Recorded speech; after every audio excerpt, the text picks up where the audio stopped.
Thoughts are racing, spinning fast. Ideas flow but never last. Waves of wonder, thoughts untamed. Nothing ever stays the same. Rambling on, no straight lines. Welcome to my busy mind. Questions, answers, here they go. Digging deeper, let's start the show. Okay. Hello and welcome to Ramblings of a Busy Mind again. I have a little bit of different lighting because I'm sitting in a different room today. And my guest is Denise Cambiotti from Muscle Tuners. Denise carries a lot of hats, or wears a lot of hats. She's one of the most knowledgeable persons in the world, I would say. Yeah, every time we come to you with something, you come with the answer. That's so amazing. Or you know where to look it up. So Denise Cambiotti with me today, and we're going to have a chat. Denise, if you want to add anything to that, more to your program or whatever, it's up to you. Well, I will just mention I've been doing some networking lately, and there was a fellow who's been coached by some pretty big people that I met, and he said, you need to simplify. And I've heard that so many times. He says, you need to simplify what you do. And I'm going, hello, I'm too busy.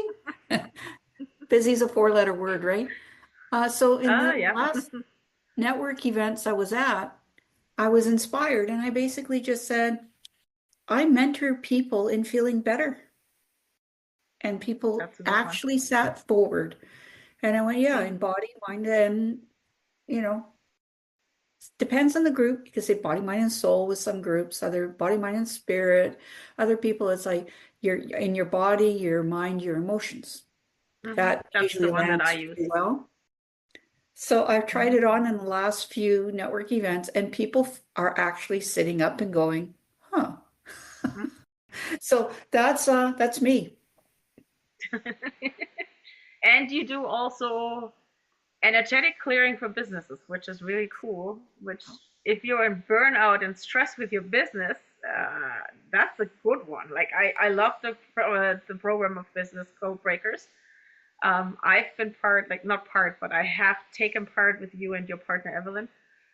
Had some sessions, and that cleared up quite a bit. Like it was amazing to see what came, first of all, what came up, and then what worked afterwards. And so that's a big part when you can remove energetic blocks. And we are both parts of Can Be Well, the Canadian Association of Bioenergetic Wellness, and know how everything can become easy when you are in flow, right? Be that physically, be that mentally, be that emotionally, be that your business. And then you remove the stress out of the whole situation, and all of a sudden it's just rolling, flowing, going, and people like, why didn't that happen before? Did you have any experiences like that in your life? Oh, 1 or 3. 1,000? Well, absolutely. Like just last week, this fellow saying, you're going for the top 10%, the people that are high performers that want an edge. And I'm going, well, yeah. So how do I find them? He says, simplify your message. And that opened up a huge, it was a shift. Let's just call it was a shift. He recommended a book called The Gap in the Gain. And I'm going, okay, it sounds interesting. He said, you need to read it. And I'm going, okay. And it's phenomenal. The whole premise of the book, if I can summarize in 1 to 2 sentences. Can I go on about that? Go ahead.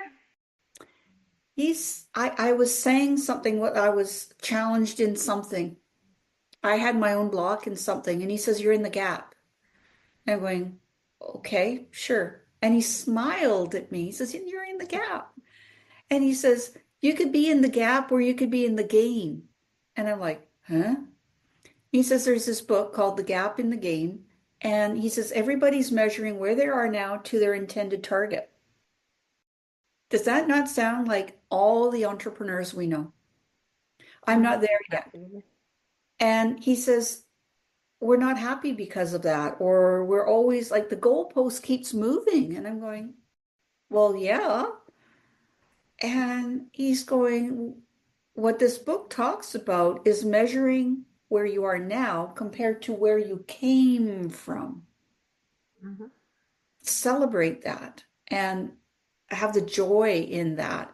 Because so many of us entrepreneurs, we get the thing, we get the achievement, we get the recognition, we check the box, and we're going, okay, done. Mm-hmm. And we don't, If it, if if we even recognize that it's done, we're lucky. We're not really celebrating. And I've seen this happen in my life in the past. There was a lot of stress going on with stuff in my life at one point, and I went to see a talk therapist just because I didn't want to burden my friends. I couldn't talk to my family because everybody was too sensitized around the whole same issue. And I was like, I gotta do something. And I gotta say, there were some energy workers that did a really good job, and some of them will work with you not really talking about a lot. But there were some, there's like, I'm not going to tell you my deep, dark secrets because the work that we do, Natasha, it's very sacred. And I realized that. Took me a number of years of doing bioenergetic work where it looks like I'm working on the body to accept, yeah, I'm working on the soul as well. I'm reconnecting people to that and so that they can go out and have greater potential. So the work of bioenergetics is so phenomenal with that. Even if you don't recognize you're doing that because you're a beginner, you're a student, you are doing that. So here I am going, at least I need to go because the way I process, I got to talk and see things in my head. I realized that I would go in, complain, complain. Oh, poor me. Oh, this is the challenge I'm facing. I can't believe this is happening. He said, she said, this happened. But, bleh. The thing you could have, over a cup of coffee with a good girlfriend, except I didn't want to do that. And then it got to the point where I went, look at that. I'm having to book the next appointment and going, should I take this person's time up or give my time up to somebody else? Because I don't have that much to whine about at this moment. Life is doing really good. And that is where I lived in that moment where I would go and instead of talking about challenges for 40 minutes, I was talking about wins for 40 minutes. When did that happen? I go, guess what happened last week? And this opened up, and this is what I'm going to do next week, and this is what is changing in my life around the original issue, and la da da da da. And um, so that's my rambling of the week is we need to take time to recognize where we've come from. yeah, I call that finding your happiness because I was the same. In my last job that I quit in 2016, before I became self-employed, I realized in August that I was like the person who was the negative Nelly. I hate, I don't like, F that, and the F word was there quite often. Um, I was constantly sick and whatever, and that's not me. My personality is an optimistic one, is a happy one. I can laugh about myself. I can laugh about everybody. I can laugh with everybody. Um, and I find the joy in everything. Be that challenge, because I have no problems. I have challenges, and they make me giggle for the most part because I go like, "Yeah, you stepped into that. Here's your learning curve." But I was so negative that actually one of our friends said to me, "I have to stop meeting with you. I cannot deal with you. I have to distance myself from you, and I cannot be in your world right now because my world is not okay. So I cannot deal with you." And I'm like, usually that would have been aggravation and anger and tears. And I just looked at that text, 7 o'clock in the morning, in the middle of a meeting with 13 people. I looked at the text and I was like, yeah, she's right.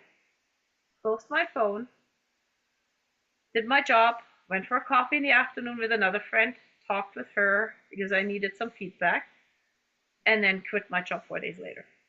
Gave him 4 months to find somebody else. It's not completely done yet to this day. But the part being is I stepped out of that quagmire because I decided I wanted to be happy. And I never looked back and regret it. It was one of the best decisions that I made.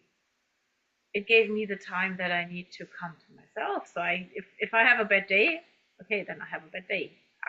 Today I'm like, it's stressing me out. I cannot deal with it right now. So instead of forcing me to do something that will go wrong because I'm not in the right headspace, I put it aside and then I deal with it maybe a day later. Usually it's getting taken care of. Sometimes I have to call somebody else in and say, can you take over for me? But I make clear that this is not me at that moment. But the choice to be happy was mine. And I was the only one, 10 years I was waiting for my boss to change instead of realizing I have to change.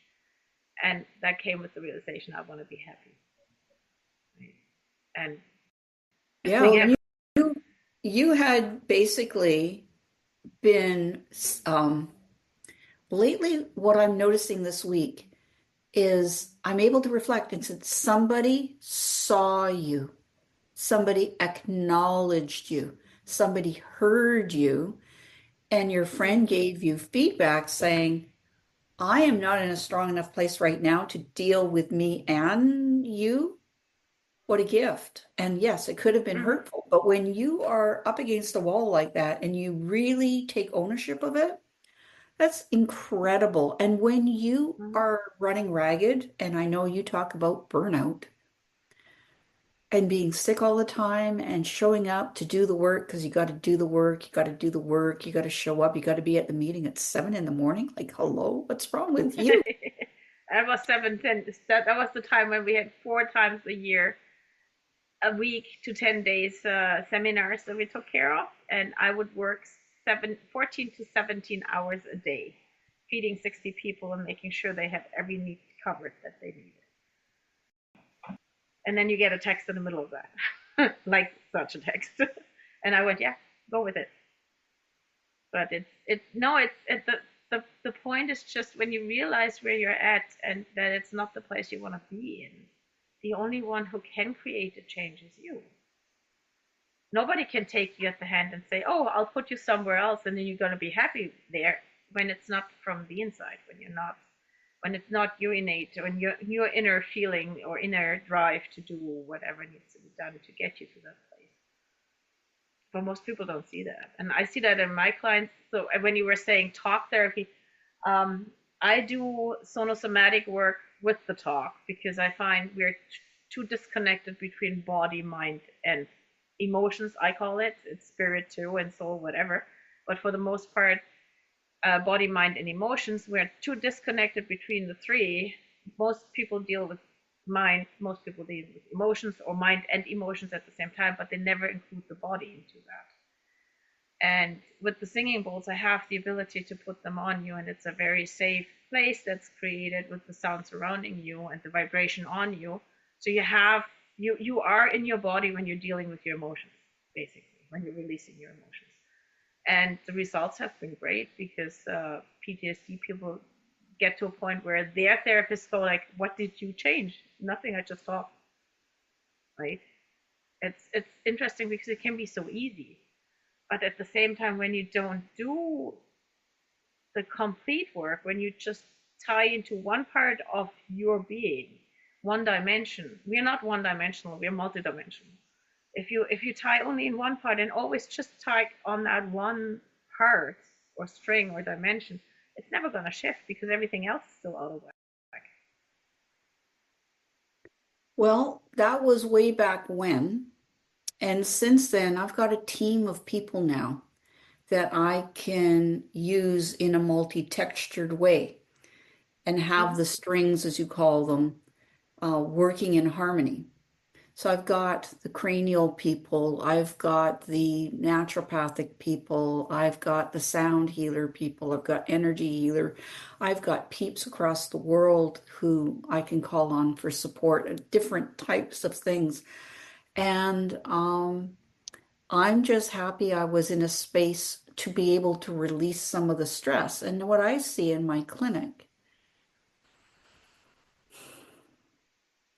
is, for example, I had a family referred to me and they said, there was a coach saying, I will not work with you unless you go see Denise.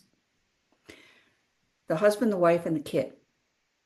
The husband and the wife said, the kid's got problems. We're going to do everything to fix the kid. And this coach said, it's not The just the kid. kid. Kid is resonating off of you guys' stress. You guys need to deal with it too. And I didn't know the background. When I accepted them, worked with the kid, the mother would usually bring them, then the dad brought them, and then each of them came individually. And I learned that they lived in New York City on 9/11. Mm-hmm. And what the father saw that day was horrific. Mm-hmm. And they decided they had to get as far away as possible. But of course, stuff, that baggage comes with you. You didn't leave that in New York. So, how amazing was it? And he said, I want you to know you've been an angel for my family. And I'm not saying that to pat myself on the back. I want people who are hearing this to recognize that when you see and you hear and you give people to speak, and if you can support them energetically with bioenergetic tools or send them to somebody who can help them, Mm-hmm. we're all angels. And I didn't think I did anything specifically fabulous, but he said, you have been an angel. And it's so nice to, again, recognize the gift because where I started, when I first started, my first sessions doing muscle testing were a disaster. Completely, I felt a failure.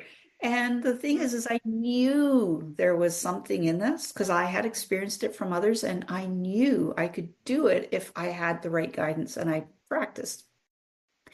So I think from that beginning day and measuring to this moment where this father is looking at me and telling me this and saying, and I'm going, yeah, no, it's just what I do. He says, no, you don't know. This is why we moved to here. And he told me the whole story and how the family is now all emotionally settled.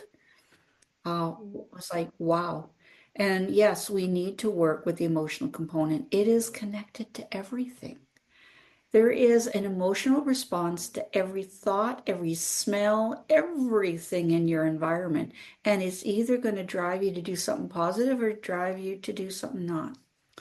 And so I want Yeah. to applaud you for also finding the gain, that's GAIN, in the gap you created for yourself when you left your old job. Yeah, again, the awareness is the biggest part. Like when you become aware of what's wrong, you can change it, right? And when you become people always say you need to know what you want. Sometimes I find it's more important to know what you don't want because if you know what you don't want, you can avoid that. You can step into something new and you can open up for new opportunities. But if you only go for what you think you want, that might not be the best for you. And it might not be the thing that you need at the moment. It might not be where you end up. But if you just go for that, it will hold you in that box again. This is what I want. And how do we define our wants when we don't know ourselves, right? That's the other thing. I want to be. I found that so funny. We had um, therapeutic touch is one of my disciplines, and we had a conference day or development day, whatever you want to call it. And we were talking about the change that we can bring forward in others without really being tied to that. And one part of what we do is we detach from outcome, or we should. We should. And then you're sitting there and you're talking about that when the other person has the choice to change, the change is easy for that person because they can choose to. They're not forced to. The energy flow again is others. It's different. And then one of my colleagues goes and says, "But I want him to change." And I'm like, "Yeah, but then you're attached to outcome. So how can that person change if you have expectations on that person to be a certain way? Instead of going, here, I help you create the circumstances. I facilitate for you what I can, what is in my possibilities, and then I step back and let you be, and you can be what you need to be or where you want to be, and not where I want you to be. And that's what I find too is part of the challenge that most people have. And here comes the cat. Is that you I have to mute that. That you expectations tie you down. You tie yourself down with expectations. But if you can create an environment that's has expectations only that you can be the best that you need to be or that you can be, then it creates opportunity. It creates possibility, and it doesn't create stress because it's not up to me what the outcome has to be, right? And now you're gonna get I'm going to argue with you. I'm going to argue with you a little tiny bit. Would that be okay? Yeah, absolutely. I heard you say that there might be more value in knowing what you don't want than knowing what you do want. Did I get that right? In some way, yes, because the thing is, we believe we want something and we often neglect opportunities with that. We're putting ourselves in a box. That's what I mean. If I'm open for all possibilities and I know what I want, then I can change, that I can go by the flow and I can see the opportunities in other things. But often when people say, I want this, it has to be a certain way. And it has to be in a certain format. That's what I mean with better to know what you don't want, because then you're still open for all the opportunities in front of you, and you just let go of what you don't want. Okay, now we're getting into something juicy.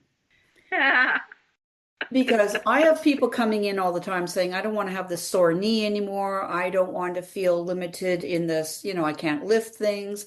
I don't want to be stressed out at work with my boss and my coworkers. I don't want. And the list of what you don't want is infinite. Mm-hmm. So having guide rails of some sort while saying the outcome is my intention is to achieve this or better and to be happy along the way and when I reach it. And absolutely the how and the what aren't important. That's what we're finding at the Business Codebreaker Sessions that you attended. I've had feedback from people who've attended, and it's the first time some people have ever been asked, what do you want? It's different than what is your goal? Mm. And that is different than what is your intention. Mm-hmm. So we're spending more time saying, what's your intention? What's the general direction you want to be going? Because that is not as solid and in a box as a goal. It says, okay, Yeah. I ordered this from the internet and it arrives at the house and you open it and that's it. The color, the size, everything, right? So I'm glad we're having this discussion because having a specific target can lead people to be unhappy. And a business coder, I have seen over and over giving sessions with people where they say, I want this. Okay, well, wanting this, energetically leaves you in a state of want. Mm-hmm. So what is it that you intend to create? What is it that you intend to accomplish? So that changes it right away. And then they go, well, okay, I intend, and then the goal, this. And then it's about, well, what's under that? Why do you want that? And how many people are saying, I want to make more money. I need to make more money. I want to my intention is to do this much, get this much in the bank account. And they go, okay, well, why? And you loop it around, and eventually you really find out they think they need the money so they can take the family on a trip to spend quality time with the family.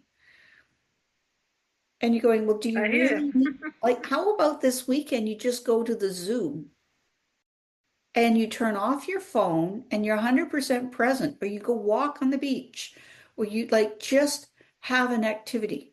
I just spoke to somebody on the phone yesterday and they were on their porch and they're by a lake. And they went, it was so beautiful to see this guy and his like 7, 8-year-old daughter they were fishing. And in the lake, they have largemouth bass where he lives. And the little girl went absolutely berserk when they caught something. And then they actually brought it into the boat. And the memory that she had, and the moment that they had being present, and all they were focused on was being together and doing that. Like, excuse me. Okay, well, the guy had a boat, so that takes money. But you can rent a boat, you can go stand on a dock, you can have that kind of an experience. Just get creative in making it happen. So it is really interesting when you're saying take it out of the box, and you don't need to have it exactly because most of us don't know. I'm going to ramble. I like the name of your podcast. I'm literally in the bath today, having read a bit of this book that I was mentioning earlier. And I asked myself a question that I've asked myself many, many, many times and couldn't answer. And it was like, what do I want? And I coach people in clinic all the time. So you don't want a sore knee. What do you want? Well, and it turns out they want to be able to get down on the ground, play with the grandkids and get up again, or they want to be able to dance, or they want to be able to do yoga and feel like they're in the flow, or they want to be able to go on a hike with their friends or take the dog on the mountain. And right now they just got to walk on the street because the knee hurts. So it's like, okay, so what's lighting up their eyes? And when they go, well, when my knee pain is gone, and they're again owning my knee pain, there's a knee. When that knee pain is gone, I'll be able to do this. And do you care how you do it? Do you just want to get there? And so I realized one of the things I wanted in relation to something today. Again, what that fellow asked me, simplify, simplify, simplify. And this came down to write so simple for me. And I jiggled it in my brain and I went, no, that doesn't feel right. This feels right. I finally know what I want. I can do that. I'm going to go get the sound essence out. You could do business codebreaker sessions. You can just work with the essences to work on your energy field on anything. It doesn't have to be just in a business context. And I have other vibrational tools that you're aware of. And I am going to actually make the commitment to use them on myself and take the busyness out of my day and say, what if I spent because all it takes 5 minutes. What would happen if I spent that 5 minutes with myself doing this that I know will release the blocks? I wonder what my life will be like next week or next month or by next year. It's going to totally be different. I said I would like to have somebody who works like me because what I do is I tie into the question, like into their stressors when I hear them with questions, so they find their own way. And it's always interesting when they start to overthink it because when we do cutting the cord as a release, they go like I have them describe their attachment in a very physical way, so texture, feel to it, weight, color, smell, whatever you can think of. So the awareness of all five senses is there. And then I say, and how do you want to resolve it? Yeah, I think, but that's ridiculous. That doesn't work. And no, get out of your brain. First thing that comes to mind, what is it? Oh yeah, so she had somebody had a chain and she was thinking about nail scissors. And I'm like, go for it. So she goes and starts with the nail scissors and it's gone in 2 minutes because energetic wise we're not bound by physical limitations. We're bound by energetic limits that we set. And she goes like, yeah, but it's ridiculous. I'm like, no, just the first thing that comes to mind is the right thing because that's your solution. That's what resonates with. Still, we get so caught up in our brain. Yesterday we were playing pool, and my side is not the best to play pool, and with classes it doesn't work because they always sit where I don't see. So long shots are easier for me because I don't aim. I set, and when it feels right, I shoot. If I start thinking about the angle, it's not working at all. Again, I'm in the flow. I let go of inhibitions. I let go of limits and beliefs and just trust, and it goes and it works. And And people go like, you're a good shot. I'm like, no, I have luck. I'm lucky, and I trust. I'm not a good shot. I cannot. I, I cannot calculate any angle that I have to hit because it's just for me. It's just a feeling. I go with the feeling and then I go for it. Right. And I yeah, love that you're talking about feelings and yeah, honoring it's so feeling. yeah. So feelings, intuition, what do you want to call it? I'm driving down the road, approaching an intersection. I'm on the green light. I'm ready to go. And I heard or felt this would be a good place for an accident. I've been down that road many times. And I went, and I took my foot off the gas long enough for a car to sail right through the intersection on a red light right past me. Missed me. Yeah, the awareness is there because the that's the fun part is that everything around us, every energetic information is around us as vibration, and it is taken in by your body. The question is just, can you read it or understand it, translate it? No, you can't. Your brain is not able to compensate with everything that comes in, but your intuition is and your subconscious is. My husband says, how did you find this place for our holiday? And I pick a few out, I call them up, and I'm going, yeah, no, I don't want to stay there. And oh, this lady sounds nice. Okay, let's book there, right? Something. And when we Yeah. get to some of these small towns where we've been at, or when we've been on holidays overseas, we've dodged some bullets, man. And I'm going, oh, I'm so glad you let me change the booking because I'm going, eh. And when we got there, it would have been a very unpleasant week, very, very unpleasant. And a couple of different times, listen to your, and this is even before Intuition. this is before I had any formal training. I was Mm-hmm. already going, this feels right, this doesn't. I had a high risk pregnancy, and the doctors were telling me all this stuff. And I'm going, you take the drugs, the Valium, whatever, you guys calm down. I know, and I put my hands on my belly. I know these kids are going to be fine. So I had twin pregnancy, and I was just like, I know it's going to be fine. Mm-hmm. So I believe my vibration supported that because after the pregnancy, I had a research doctor who studies internationally.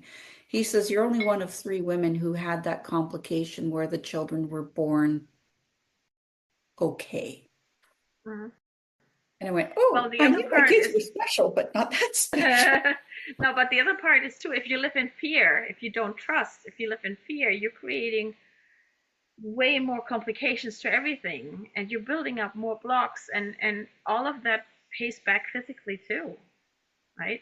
It's not just that we are like how they say when you manifest something you have to gratitude. Sorry, I have cat hair flying here. um, the part about trust is that whatever comes your way, nothing throws you, nothing will create that much upheaval in your life than if you're living in fear. Because when you're in fear, physically you're already tight, your muscles are tight, you have restricted movement, you're more prone to accidents because you cannot move, you can physically not get out of the way, and your muscle is in a state that's already activated to the end of it, and then there's an impound coming in and you will break something because you're already in a tight space. And then the next part is it's never the emotion, the stress in that situation is never resolved. So when you get back in a similar situation, your body tenses up again, you get the same thing happening. Because we know that the energy, not the energy, the memory is stored in the body, not just in the brain. It's stored in every cell. So your body remembers that something happened, so it goes into the protective state. If you do that with trust and an optimistic outlook in life, whatever comes your way, you will bounce back faster. I have had falls lately quite often to the point that I ended up on the ice in January with I basically hit my head so hard that I couldn't walk a straight line. I went in, I sat for about 20 minutes. I called a friend and I sent my message out to the energy healers and said, I need help. Go ahead, please clear whatever is there, clear the energy. within 45 minutes, my pupils were reacting totally normal. I'm 100% sure if I wouldn't have had my safety net and I wouldn't have been in a place where I trusted in my ability and everything, I would have been in the hospital with a concussion for weeks and weeks and weeks to come. But no, it was all cleared out, and I was fine within an hour. Aches and pains, yes, for sure. And I was walking carefully the next few weeks on the ice. But even that was taken care of because we did some clearing on that. But when I walk out in fear and I'm already tight, I will be actually falling way easier than anything else, right? And the same thing, it doesn't matter if that's now physically falling or mentally falling. As soon as you're in that fear state, you are prone to not being able to cope.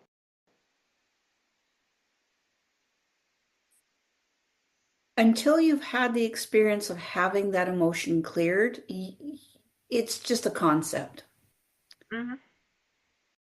So when we were on one trip coming over the Coquihalla Highway here in Canada in April, and no, it was March. It was the beginning of March.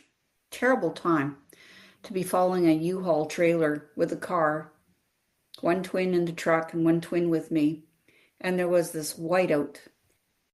And we're on a mountain highway that I don't know. I have never driven it before. I'm following the taillights, and all of a sudden, complete whiteout. And I've seen other people drive before in fog and things and know that the headlights reflection on the snow, you're completely blind. So I turned off the headlights. And I realized I was maybe this far going over the, not good. Not good at all. So I got back on, and my husband driving the U-Haul said, "What happened to the headlights?" And he slowed down just enough. There's a truck, was right there, but I could not, it was so bad. I could not see. And I drove the rest of the way, my kid's sleeping beside me. It's like dark, and we get to our destination, and I went, I have to get into the bathtub. And I'm sitting in the bathtub on my legs and my arms, and I'm like this. So you think you get over it. Okay, we made it. We're here. I didn't know any of this stuff then. And one day a friend was practicing an energy healing modality. She needed somebody to practice on. And somewhere along the line, the word fear came up. Think of a time when you were in fear. And it's like, that qualifies. So she practiced, and she didn't think she did it right. I didn't really think she did it right. I was like, oh, that's kind of wimpy, weird stuff, right? Well, a week later, I got my kids in the car. They're still in car seats. I'm driving from Vancouver to Coquitlam, so nobody really knows that, but it's about an hour's drive. And there was this storm that followed us. This cloud, the rain, the beating on the roof was like that rain is coming into this car. It was waves of water falling on us. Everybody on the road was like a minor highway. Everybody was doing 20 kilometers, 15 kilometers an hour. That's how you know in British Columbia when the weather is bad, when people are not doing 100 and they're doing like 15. And I'm driving along going, wow, isn't Mother Nature amazing, kids? I can't see where we're going, but we're fine. And like, this is exciting. And the kids are like, yeah. And I'm driving and I'm going, this cloud, like I'm going to have to pull over somewhere and stop and wait for this cloud to pass over because it followed me for like 15 minutes. It was, you're going to drive through the squall. And then I realized it was on top of us in the same direction. And I got home and I phoned my friend and I went, it worked. She says, what? I said, I couldn't see where I was going. I was in the car, the Mother Nature, all this stuff recreated, except not with snow and ice, the same situation. And I was fine. Better than fine. I was seeing how amazing this whole thing was. I felt safe. I felt in control. But if I hadn't had that cleared, I probably could have caused an accident. So I'm just saying that until you have like that weird, or I should say unusual, experience of having something like that removed from you, and when you clear that fear, other fears out of your body, what does that allow you to accomplish? And when I look at where I was then, back to this book, everything now is all pegged. When I look at where I was there and the studies I have done, the courses I have taken, the people I have supported, the sacrifices I have made, the wins I have gained, if I hadn't cleared that fear then, you and I would not be talking today. That's the point. Yeah, I know. I had an experience, not me, but seeing the shift in somebody else. It was my first EFT class that I took with my therapeutic touch teacher. And we had one lady in the group, and you could not say the word exam without her going white and starting to shake. What Exams word? for her. Exam. Oh, okay. Exam. So total panic attack. White, sweat coming out and like that. And we did the tapping, and I think it was 3 rounds of tapping or something like that. And then somebody said to her, "And what do you think about exams now?" She goes like, "Exams? Ooh, who cares?" Right? From that to that in such a short time. And I had another similar experience with the singing bowls when I took my first singing bowl training, that we had somebody come in who, funny as it was a psychologist, and she came in and she couldn't look you in the eye and she couldn't talk to you. And we did a whole weekend of sound massage, so sound massages. And by Sunday evening, she looks, there goes my dog. She looks up and says, "Bye everybody, have a great weekend." Looking at her like, holy crap, that happened just by having the singing bowls on you. We didn't even talk about stuff. Give me a sec, I'm going to stop that dog. Sure. Now he's back. It's the car driving by. My road right now is so bad when it's a little bit humid that it has bumps and whatever. So all cars go by slow. If they would go by fast, my dog wouldn't bark. But as they slow down, he's like, "No, you're not coming here." He's doing his job. No, yeah, he is. Energy techniques are phenomenal. I had somebody was releasing a book, and I was at the big bookstore down the road from me just to say, "Hey, do you want somebody to talk about something in this book?" And they went, "Sure," because they're always liking to have people in store and something they can promote. And this is my early days. I'm talking like, I think I had 1 workshop under my belt. So I'm giving this presentation that you and I know is called emotional stress release, where you hold your forehead and you think about what's stressing you out. And I had a whole group of people there. And so it was, think about, this is the theme. And I just talked to them and said, everybody now focus on the thing and recall what is upsetting you about that. And you're safe, and just go back and examine that in some way and see what you saw and hear what you heard or feel what you felt. And in this case, the words came out of my mouth, and because of my experience doing this, was still, in my mind at that point. And I was saying, let all your muscles, all your tendons, all your ligaments just relax, return to their, the optimum tone. And you're noticing your breathing, and you don't know how that old challenge is going to change, but it does, and everything's working out way better than you could even imagine. It's just poof. It literally took maybe 2 minutes to put the crowd through this experience. And I saw some looks in the audience. And one woman puts her arm up, and I go, "Yeah, what would you like to share?" And she goes, "My arm's not frozen anymore." And her daughter's looking at her. So there was a verification. Her daughter's looking at her and going, "Mom." And she says, "Oh, look, it's fine." Emotions. I had that. It was all emotions packed in the tissues, and I was guided that day to say, and let them out of, not just out of your head, but let them out of your tissues. So if I disappear again, it's my cat laying on my camera cable. Yeah, you are. My very pets, soft. my pets are totally challenging me today. You might want to detach it, pull it out, and replug it in because I can barely hear you. Okay. Can you hear me now? Is that better? Let me see. Let's try that again. Can you hear me now? Yeah, I can hear you better now. No, he was laying on the camera cable. No, but I know what you're saying. Like I had something similar at Stanfest last year. Stanfest is the Stan Rogers Music Festival here in Nova Scotia. And I had a young musician who was invited to sing Stan's song, which is like they get together for an hour and sing songs from Stan Rogers. And he hasn't been very widely known. He's very new, or was very new at that time.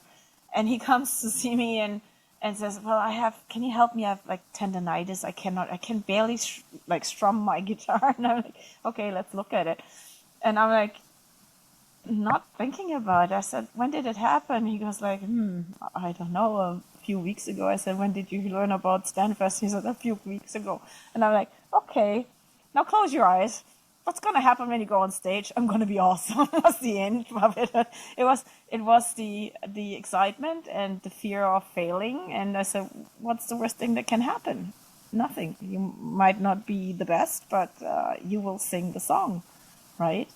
And it was so interesting to see. And within 10 minutes, we had a moving hand and no pain. And that's it. And I know that emotions are so detrimental sometimes for our body. And in regards of pain, such huge factors. And when we can look at it from a different perspective, and when we can shift from that, oh, it's holding me back, it's holding me caught, it's causing the fear, to, okay, here's something going on, but I can be excited about what's happening, and I can be excited to get out of it. It's not what's defining me. Then all of a sudden everything shifts and the pain is gone, or the pain is lessened, right? And some very interesting things that happened lately with things like that. And ESRs is one of my favorites too, in the session when somebody's stressed, hand to the forehead. But the reverse, when I was all in my head and I was rambling, and Michelle couldn't get me to stop. She put her hand in the back and I couldn't get the sentence out anymore. I couldn't speak anymore because I was like, what's going on here? Isn't it amazing? Yeah. I did that for a woman. I was working with her, the same thing, and she's been blah, blah, blah, blah, blah, blah, blah. And I was holding the front, and then I also held the back, and then she went blah, and then she stopped talking. And I asked her after the healing experience, she was a senior just sitting in a chair, and I was doing a demonstration for her. I says, I noticed that you kind of just stopped talking partway through there. What happened? And she said, I just realized you might do better work if I shut up. I love them. But it totally interrupted the pattern for her, and she couldn't talk. I know that's what happened for her. So I love that you mentioned you had that too. Interesting, because Bruce Lipton, in one of the interviews that's been posted on YouTube, and I don't know which one it was, but in one of the interviews he said it's basically it's basically you're bringing the blood flow to the forefront, to the forebrain. So you're getting out of the panic mode. But the same thing, if you're too rational, you get into the back brain by putting the hand back there. So somebody who's all brain and all going, not emotional, then you can just shut them down by putting the hand in their back.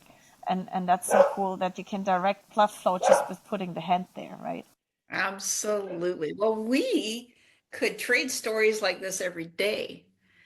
And I haven't caught up with you for a while now, but so are you really focusing on burnout people? Yes.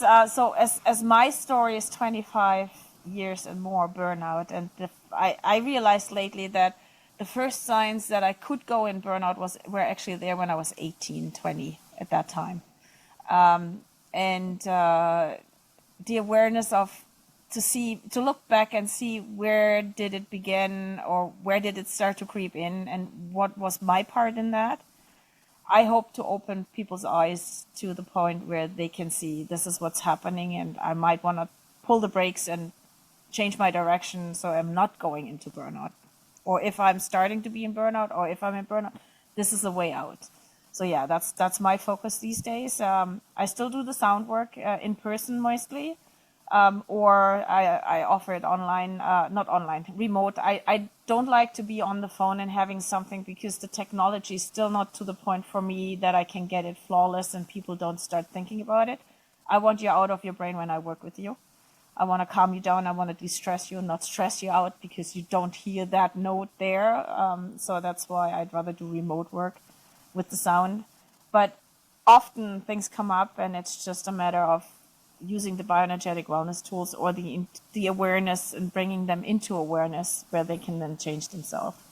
And that's where I see my role, is not so much as the healer. I see myself more that the educator, or the guide that helps you to find your own way.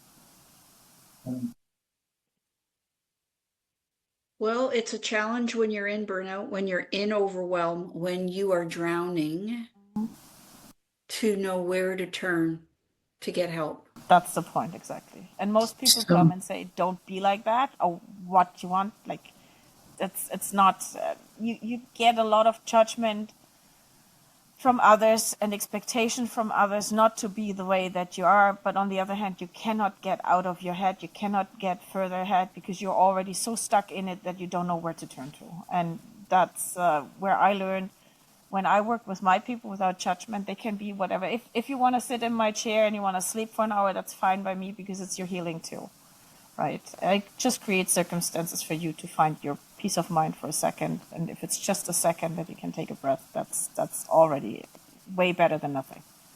Well, if this isn't the person's, okay, yeah, boy, my brain is going. That's right. If you are a person yourself who is not approaching burnout, but you know you have friends or family members who, you might not call it burnout. Most people don't call it burnout. They will call it stress, they'll call it overwhelm. Yeah. When people aren't functioning and you can see they're not functioning, tell them to go eat, go sleep, get a walk. If that doesn't reboot them, The challenge is in that can be already too much for somebody.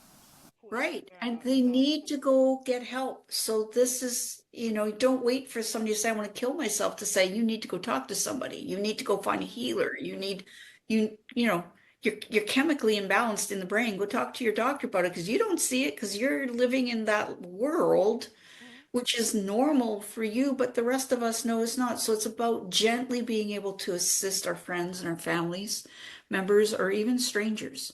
And sometimes it only takes a person to say, good morning, how are you? It takes a person who says, go out and be awesome. And I started doing that since I committed 2014 to work with mental health. And I didn't realize that it was about me being in burnout or having lived through burnout. In some level, I understood that I can understand other mental health issues because the symptoms are often the same or similar. The stigma is the same, definitely. And when you can just reach the hand out and say, I'm here for you if you want me to, right? Or you set up a support system. Who was it? Simon Sinek was that posted. He had a friend who had said, do you have a minute? And he said, well, yeah, how are you, blah, blah, blah. But he didn't realize that that friend, even so she didn't give the full picture, she needed more help. So they found out that they now say, do you have 8 minutes? Because then you don't have to ask for help, but you can say, do you have 8 minutes? Which means I just need somebody to talk to. I just need to get it off my chest. But with that sentence, that setup of, do you have 8 minutes? They already have their safety net in place where, when the 8 minutes come into play, this is something that's important. This is something where the other person really needs me to be there and to be heard, and not just being like social, right? And I love that approach of setting up a safety net for others. So I know when somebody comes to me to this day, because I've shared that story with my friends, I said, when somebody comes to me today and says, you got 5 minutes or 8 minutes, usually 8 minutes, I usually listen. If you have a 1 minute, then it's just, they just want something. But if it's a longer time, I know there's something they need to get off their chest. Right. Well, do you have a minute and they're still on their phone going, they're listening half an ear? Yeah, I got a minute. Or like, I'm just going to finish this email while you talk to me. That's an amazing signal. I've got chills listening to that, hearing that. Do you have 8 minutes? Who won't say, okay, let's just park that and let's pay attention for 8 minutes? It's a completely different thing. I met someone in a network event who invited me to come have some conversations with him. And he has had a really interesting background. And one day he says, I wonder if you would like to do this task. And I'm going, yes, Guru, you've got lots of knowledge. He says, you going outside today? I'm going, well, I wasn't planning on it. He says, go take a walk. Okay. He says,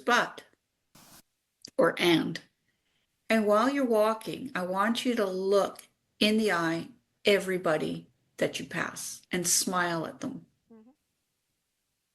And I went, okay. I do that. So I did that for two weeks, and I saw him, a week later. And when I saw him 2 weeks later, I says, I'm still doing that activity. Why? And he said, you could have saved somebody's life. Mm-hmm.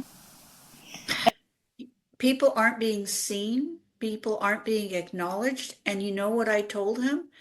Do you know how hard it is to look somebody in the eye these days? Because everybody's walking like that and they're going, yeah, okay, I won't run into you, but it's a pandemic of epic proportions of people having disconnected and they're not coming back. It's been years now. It's getting a little bit better. We have to support each other and see one another, acknowledge one another. Don't ask how often I go shopping. And I started it when I came the first time to Canada, which was so funny because in Germany it's even worse, or it was even worse at that time. So I came to Canada for the first time by myself in 93, I believe, 92, something like that. And we did tour Western Canada. We started in Calgary and then did the tour Vancouver and so on. Or we started Vancouver, came back from Calgary. Doesn't matter. But the fun part was that we went shopping and you would go in a store and somebody would say, hey, good morning. So I started to do that in Munich, and the looks that you got in Munich at that time when you went in as a shopper and said, good morning, how are you? Or beautiful weather or something like that to the salesperson. That was like, oh, can you call the loony bin, please? Because that person's crazy. Why would they say that? And that's the interesting part is that when you start looking, and it doesn't have to be like deep... something popped up, deep conversations or whatever, but just looking people in the eye and saying, it's a beautiful day today will already change the whole interaction because you've seen them, you've talked to them, you didn't ignore them, you didn't just walk by them. And I tell my students here and my clients, go out and smile at everybody. Yes, go do. And the first 10 times it will probably look pretty weird. And you will feel pretty weird. But when it becomes normal, I cannot go anywhere without people greeting me. Do I know their names? No, I don't. I have discussions in the middle of the store with people just because I smiled at them and I made a joke. But on the other hand, it makes my day, it makes their day. Right? And it doesn't cost me a penny. That's the part. Like, we can do so much for each other just by being there, being present.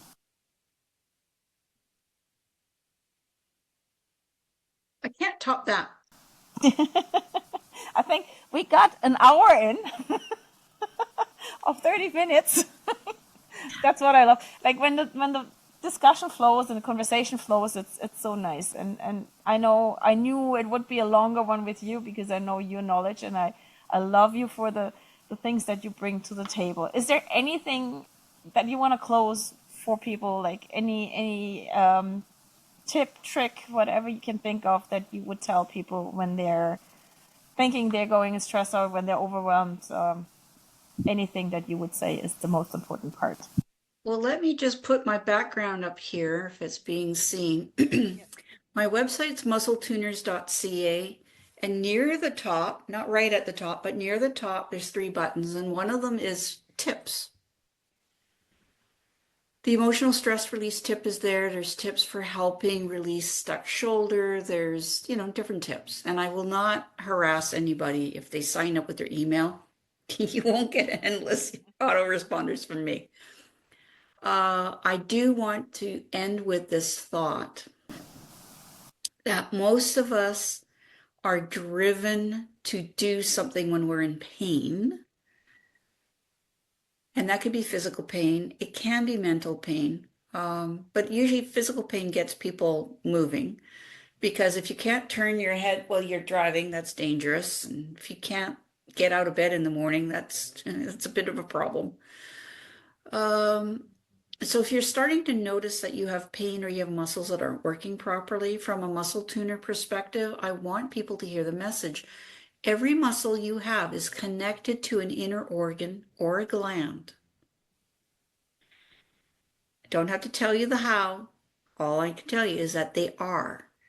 And when there's a muscle that's in trouble, its related organ or gland are not functioning that well. So what if it's your liver? What if it's your stomach? What if it's your brain? What if it's your thyroid? What if it's your adrenal glands? So pay attention to the signals your body is giving you. And so you as a somatic person, you understand the body wants to talk to us. And we have packed stuff in. So if you're noticing something that isn't getting fixed, you might go, yeah, I'll put up with the discomfort. It's not really that bad. The problem is you need to understand the connection at a deeper level within your being for your wellness.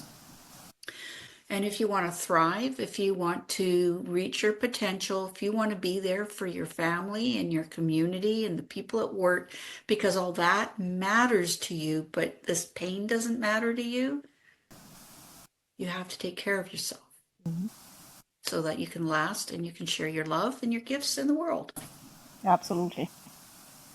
100%. So, Denise, thank you so much. And I'm pretty sure we will have you again sometime down the line. Maybe do more about the business code breakers for businesses.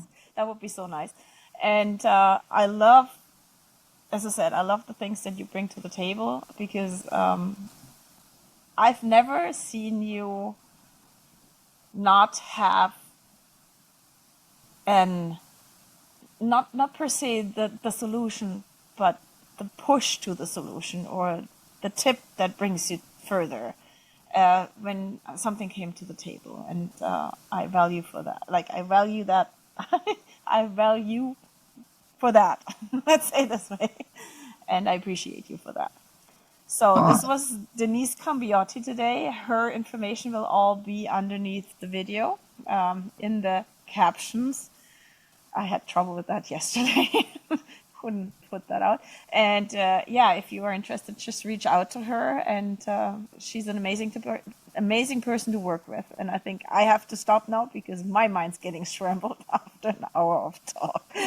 So thank you, Denise, and I'll see you soon again. Thanks for the opportunity to reach your connections and giving me a chance to highlight you to mine. Thank you.